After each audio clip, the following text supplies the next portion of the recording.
I was pregnant in Mexico for the first 3 months I lived here, until I found out I wasn't. I had all the symptoms. I felt tired all the time. I had a regular upset stomach, and I craved a 4-cheese pizza from Mama Santa's in Little Italy in Cleveland, where I just moved from. It was only later, when I learned the truth, that I realized the tiredness was because I was 2,000 meters above sea level. The upset stomach was because I'd been eating too many tacos al pastor, and the craving for the 4-cheese pizza was only because I love 4-cheese pizzas. This whole episode started innocently. For the first 90 days I was in Mexico, I was learning Spanish as part of the Peace Corps. Until that time, my only experience with Spanish was the spring break I spent in college here in Cancun. So when I got to Mexico this time, knowing I was going to call the country my home for the next 2 years, but not knowing I was going to call it my home for the next 20 years, I decided I should really try to learn. And they taught me this simple trick where you take an English word that ends in ed and you replace it with ado, and you get the Spanish equivalent. Complicated, complicado. Frustrated, frustrado. Interested, embarrassed, embarazado. Except that last one didn't work out exactly how I expected.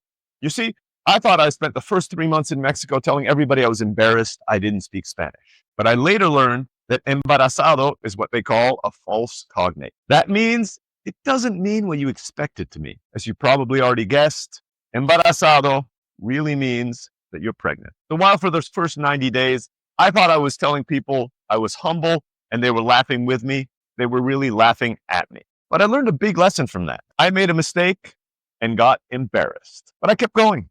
Despite my mistake, or maybe because of it, I was graded as a high conversational level in Spanish after 90 days. That's a B2 level for all you language nerds out there.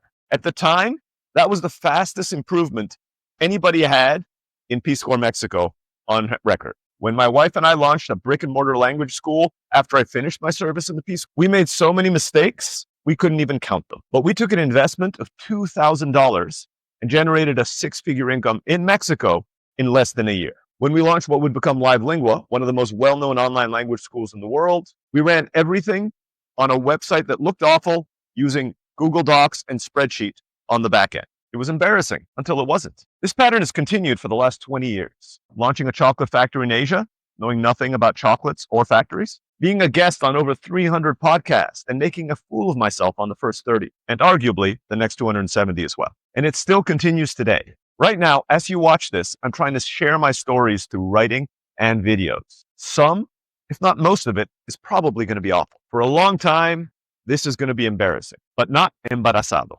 And I'm okay with that.